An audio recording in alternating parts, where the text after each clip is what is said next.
Welcome to JHart Modelworks. In this video, we're going to knock out the chassis and suspension for the Aoshima 68 MGB and add a few extra touches to help bring it to life. Welcome to my workbench. Let's get started. Alright, we're going to start with the brakes. We're going to cut off all the brake parts and get those assembled so we can get them into some paint.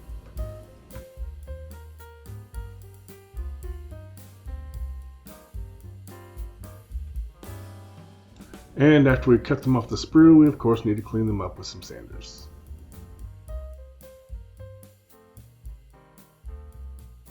We're going to go ahead and cut one of these poly caps off of this sprue here and go ahead and clean that up. Now when we assemble these, they need to go in a specific direction, so match the little notch up with the groove and make sure you glue the right one the right way. We're going to add some Tamiya extra thin to the outside, and then we're going to move on to the rear brakes. Same thing, cut the poly cap off, sand it smooth. We're going to set it inside the drum brake. We'll go ahead and press the back of the drum into place, and then we will add some Tamiya extra thin all the way around the outer edge.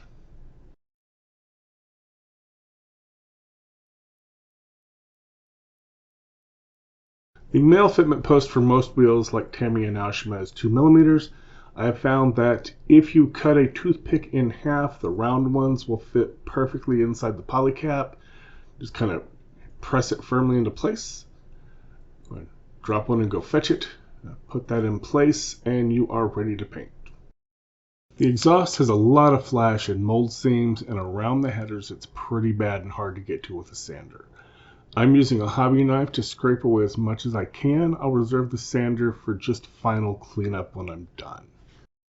I've said this a lot of times, but when you're sanding these thin parts, especially like exhaust and tubing like this, you always want to put your finger on the opposite side of the sander to support the part. That way the force from the sander is pressing against your finger instead of pressing against the part and snapping your part in half.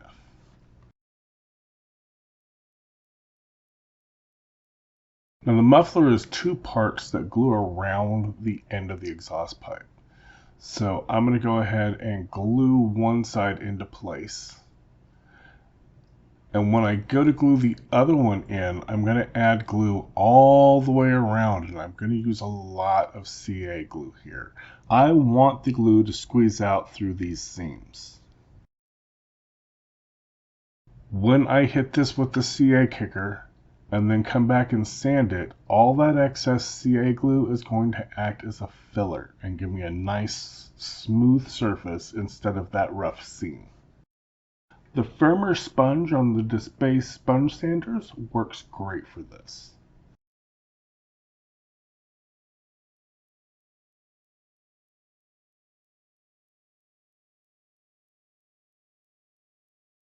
And we're just going to finish everything up with the softer sponge sander from UMP. And you can still see the seam in some places, but it passes the fingernail test, so it should be perfectly smooth when we paint it. The exhaust tip is just this tiny little gray piece, and it's about 2 millimeters. I don't really care for it. I'm going to be using some aluminum tubing. It's about 2.3 millimeters in diameter, so I'm going to go ahead and start drilling up, and I'm going to start small and just step up the hole until I get it to fit my aluminum tubing. We're also working to make sure that the hole is centered and everything sits and looks correct. I'm not going to cut and fit the exhaust tubing in this video. I'm just making sure that everything is prepared so that I can paint everything up and it'll be ready when I go to do the final assembly. So I primered the chassis when I primered the car, but now there's some modifications that need to happen. For starters, this little piece here isn't an actual piece on the car. It's just molded there by Aoshima. I guess to make sure that the engine doesn't get ripped off out of the mold. I don't know. But we are going to remove it using a sawtooth hobby knife blade to just cut that out. We're then going to go ahead and clean that up with our sanding stick. This is going to leave us with some divots, so we're going to take some Bondic or some UV resin glue, and we're going to just fill it with the UV resin and cure it, and then we'll sand and clean that up as well. That'll fill out the hole so it doesn't look like it's been chewed up.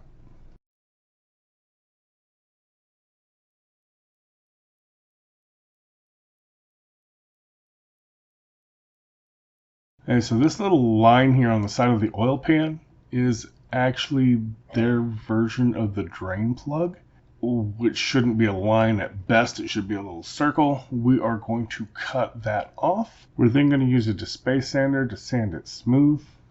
And later we'll add a bolt from Protec to look like an actual drain plug.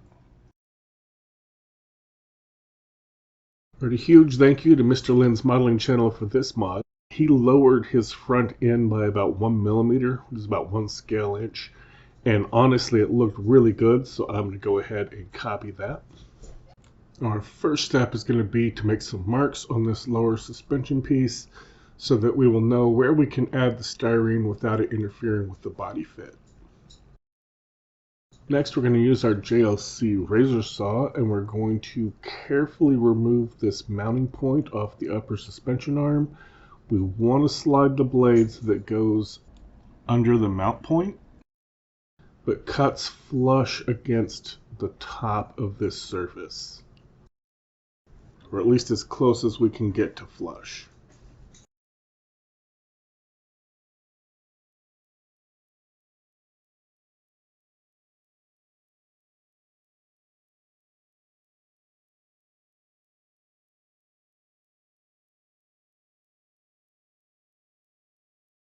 Now we want to sand everything nice and smooth.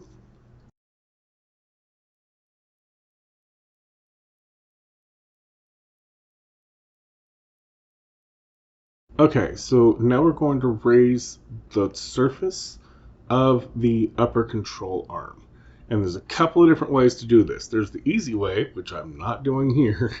I will show you that on the lower control arm, but there's also the hard way. And the hard way is to use some masking tape to make a mask of the shape. We're then going to apply that mask to some 0.04 inch styrene sheet, which is about 9/10 of a millimeter. I wish I had some 0.05, that would put us at about 1.2 millimeters, but the 0.4 is all I've got. We're going to be completely out of frame as we cut that. We're then going to glue the added plastic into place using those lines we made to line it up.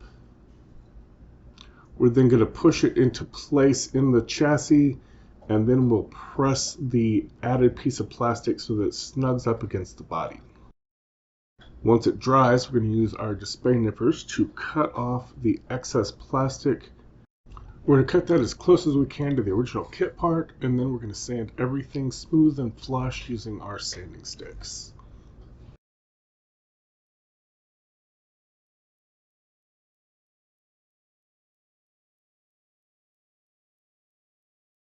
Alright, now that we've got our added plastic to raise it up, we're going to glue the point that we cut off back on. And what we're going to do is we're going to dry fit the rest of the suspension parts back in place and use them as a guide so that we make sure that everything gets lined up. Now in here you're going to kind of notice that it's not straight up and down. I did not pay attention to that until later, and I had to cut this back off and reposition it. So make sure that your upright is straight up and down while you're gluing this in place. That's the whole point for dry fitting the suspension together like this while we're gluing. Onto the lower control arm, and the easier way to do this. Instead of making a template and all that, we're just going to cut a chunk of plastic that is slightly larger than where we want to glue it, and we're going to glue that chunk of plastic in place.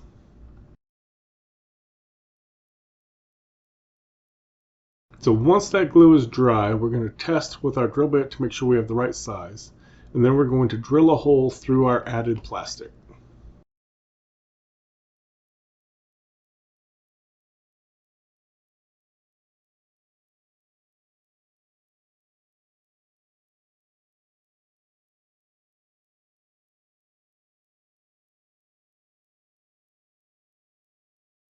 We're then going to move straight on to cutting the excess plastic off with our display nippers, and then we can sand everything smooth and flush. It's a lot easier than messing with the template. So now we'll just do some test fitting with our modified suspension, and everything sits perfectly, except for the fact that it's not straight here, which I fixed off camera later.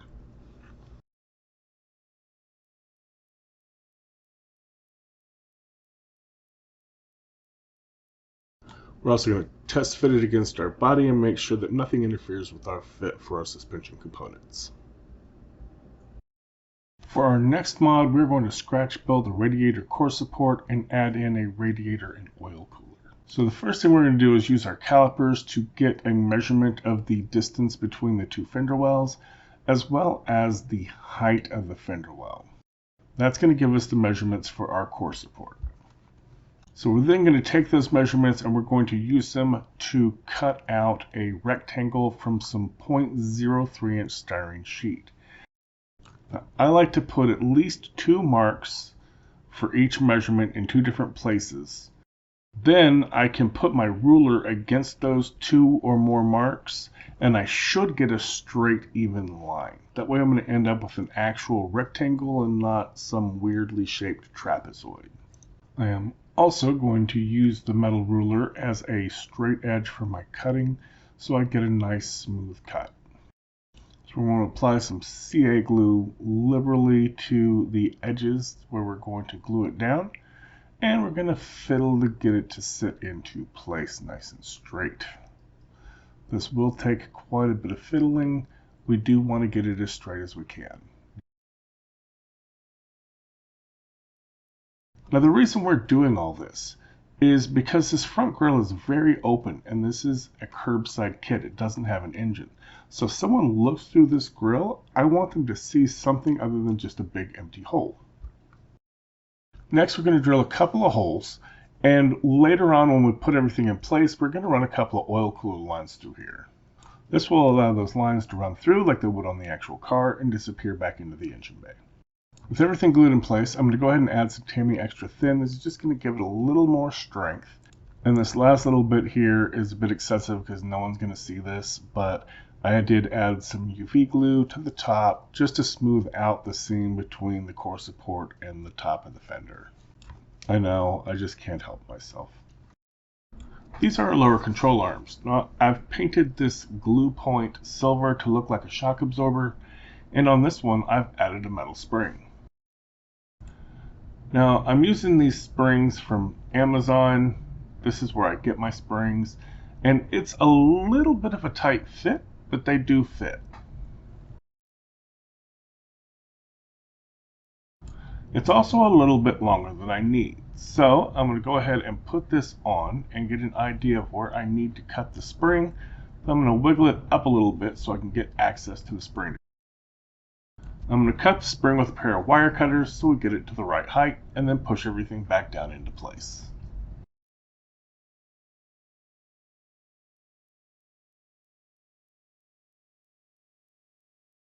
And now we have proper looking coilovers. Okay, so we're going to go ahead and set our upright in place. Then we're going to go ahead and add glue to the 2 gluing points on the cross member. Don't get any glue on the upright. Next we want to put in our lower control arm. You need to put this in on the glue point, but also get the upright to fit into the hole, and then you kind of push back at it at a slight angle so that the back end connects to the cross member. Then we'll repeat the process for the other side. You can see the side a little better. You fit the upright into the hole, then push down, and then push it slightly back. Now we're just going to clip the tie rod into place on the little tie rod supports that are on the uprights. No glue needed here. And we have our articulating front suspension. Next up is the sway bar, and it's shaped kind of weird. It's not angled the same on both sides. We're going to put a little bit of glue on the 2 mounting holes, and it is a tight fit on the small posts on the bottom. You need to actually press and make sure they click into place. And now you can see what I mean about that sway bar being angled weird. After we get the sway bar in, we're going to put 2 bits of glue on the two mounting points for the suspension, and we're going to slide our front suspension in place, and it should fit perfectly.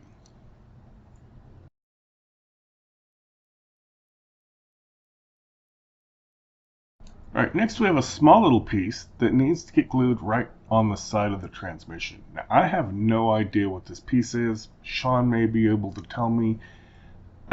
It makes no sense, or the fact that you have to glue it in separately, but it is fiddly as hell and does not want to sit flat, straight, or flush. During prep, we removed the line of plastic that was supposed to be the drain plug. We are now going to add one of these flat bolt heads from ProTech. This is the 0.04 inch. We're just going to put a drop of glue with a toothpick. We're then going to use a totally different toothpick, maybe a little saliva, to pick up one of the bolt heads and place it just carefully where we want it and press it down. This gives us a really nice bit of detail with very little effort. And it's back to the radiator area. I have 3D printed off a radiator and an oil cooler, and the radiator has a separate cap. We're just going to twist that off the support there. We're going to twist a bit of Tamiya tape backwards over itself to make the end of this toothpick sticky. We will stick that little cap on the end just like that. We're going to add a little bit of CA glue to this radiator and then press the cap into place. This is a little trick that I learned from Chris at CD Scale Models. We're going to add some glue to our radiator core support. This doesn't need to be perfect. No one's really going to see it. But we're going to go ahead and press that radiator down into place and make sure it sits nice and flush. And here's our oil cooler, which has these little connectors at the top. We're just going to be lazy and dip it in the glue and then set it into place.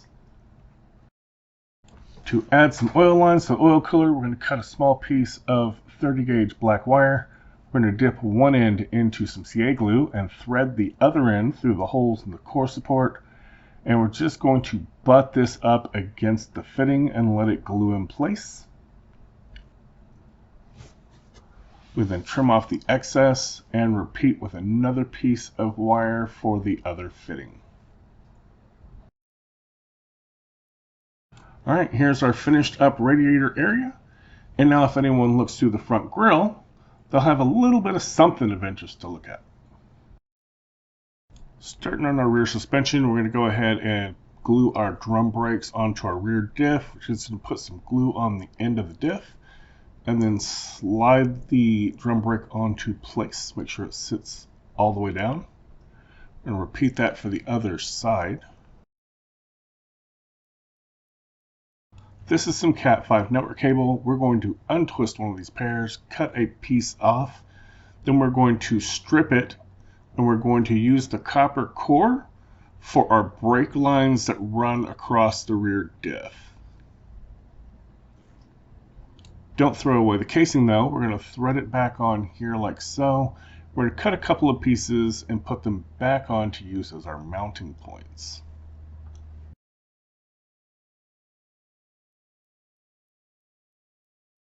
So we have two pieces threaded back on. We're just going to kind of press those close to where we want them. And then we're going to use some round-nosed jewelry pliers to make a bend in the center of the wire, right where it should hump over the top of the diff. We've cut the ends of the copper so that it fits across the rear diff. We painted the casing pieces in black, and we're going to add some CA glue to them and press the line into place so that it runs over the rear diff. And the CA glue did eat the paint a little bit from the casings, so we're just going to go back in with some Vallejo black and just touch it up with a brush here. And now we have a brake line that runs across the rear diff. Back to the ProTech bolt heads, there's a small divot right here in the center of the diff. That's where the drain plug should be. So we're just going to go ahead and glue one of these ProTech bolt heads right into that little divot, and that gives us a drain plug for the rear diff. Same thing for the fuel tank. There's a drain plug that should be here. We've sanded it smooth. I'm going to put a drop of glue here and drop another one of these bolts right on top. Now, I had no idea what these little pieces were. I ended up sending a picture to Sean and saying, dude, what the heck are these? And he's like, Justin, those are rear shocks for an MGB. And I'm like, they don't look like any shocks I've ever seen. He's like, no, they don't. Just there's 2 glue points onto the chassis and the holes go all the way through. So I like to glue them in from the other side so it's a lot cleaner. These 2 little holes next to the engine are for the exhaust, and I've sprayed the exhaust manifold part in Alclad's exhaust manifold, which is an absolutely gorgeous color. It's a perfect fit for this.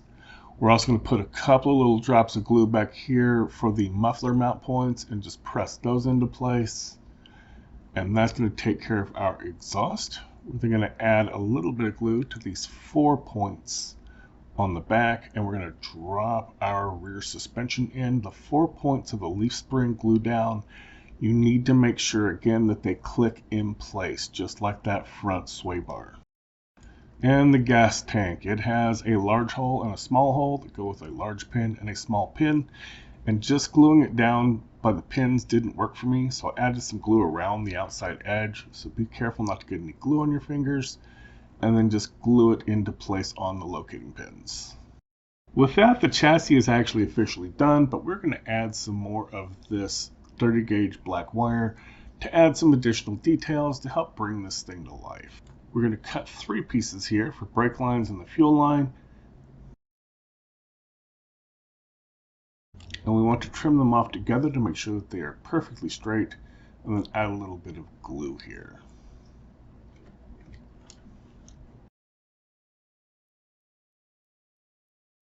We want them perfectly straight because we're going to butt them up against this cross member so that it looks like they run under the cross member.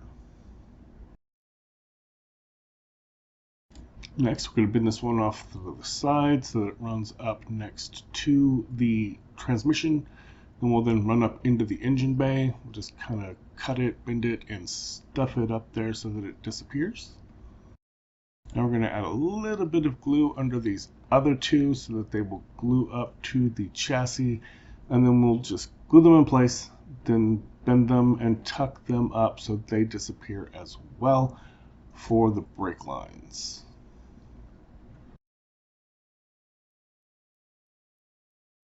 All right, just tuck these in right here, and that takes care of this section.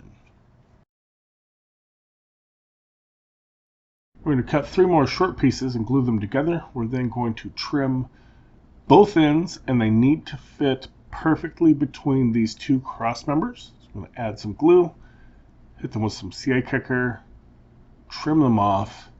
They need to fit right in line with the first set. So they've got to line up, and they need to fit so that they look like they run under both these cross members. All right, 3 more wires, and I bet you can guess where these are going to go.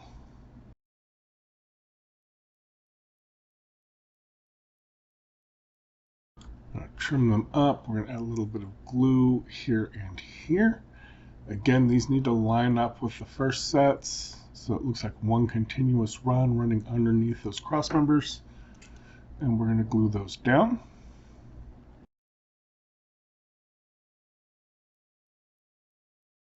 Alright, so looking at some reference pictures, one of these crosses over the others. It needs to just get cut and tucked down right over here.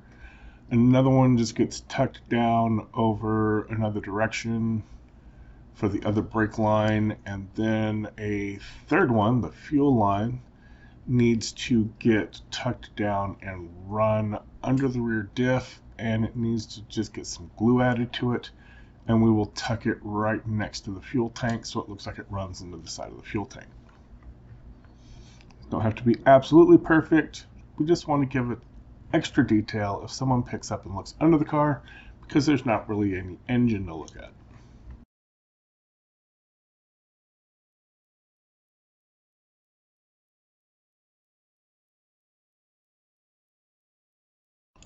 Alright, we're starting to look pretty good here. We're going to cut off one more section of wire, and this is going to be used to replicate the emergency brake line.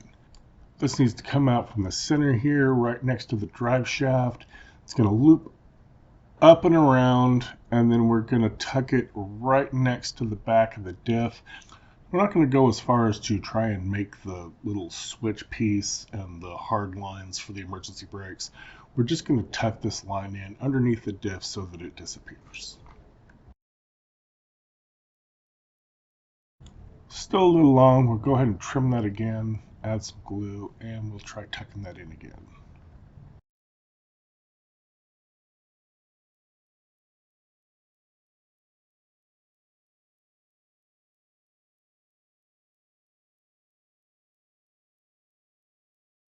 And there we go. We are almost done. We have a couple of glue spots on those lines, and we're going to hide these with some of this MIG ammo aluminum sheet. We're going to cut a tiny strip here, just super thin. I don't want to use that top bit as it's a bit messed up. I'm just going to cut that off like this. We're going to peel a bit of it off and grab it with our tweezers and cut a tiny piece off here.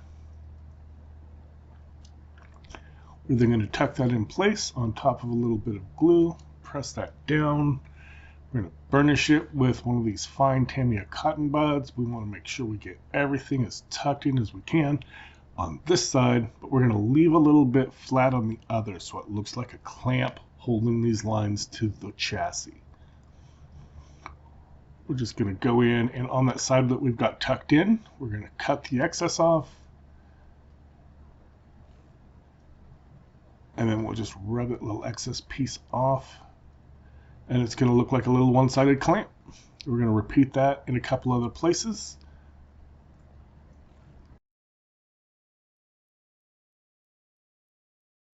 And now it looks like we have some clamps holding those lines to the chassis. Here we are all wrapped up. I am pretty freaking happy with how the chassis came out. Now the front piece of the exhaust headers there is done in Alclad's exhaust manifold, which is a beautiful color. It's a really, really dark blackish brown with hints of copper. The rest of it is done in Mr. Hobby super metallic, super stainless, and then hit with some Alclad hot metal sepia, which always comes out glossy for me. I don't know what I'm doing wrong, but it always comes out wet looking instead of dry like the rest of their hot metal colors. So I just hit it with some flat clear and it looks great. I'm really happy with how our ride height modification turned out. That is all really clean. I love the work we did on the front end with the radiators and the oil coolers. That's going to add a little bit of detail if anybody looks in there. Now, like I said, I will do the exhaust tip as part of the final video, but from here, I think we're going to go ahead and move into the interior next. So thanks for hanging out with me. I appreciate you taking the time to build with me, and I will catch you on the next one. If you enjoyed the video, please hit the like button. Also, feel free to leave comments, feedback, critique, or anything else in the comment section below. I enjoy interacting with all my viewers in the comment section and try to reply to all the comments I receive.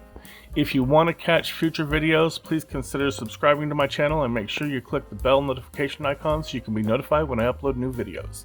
As always, thank you for watching, keep modeling, and have a great day.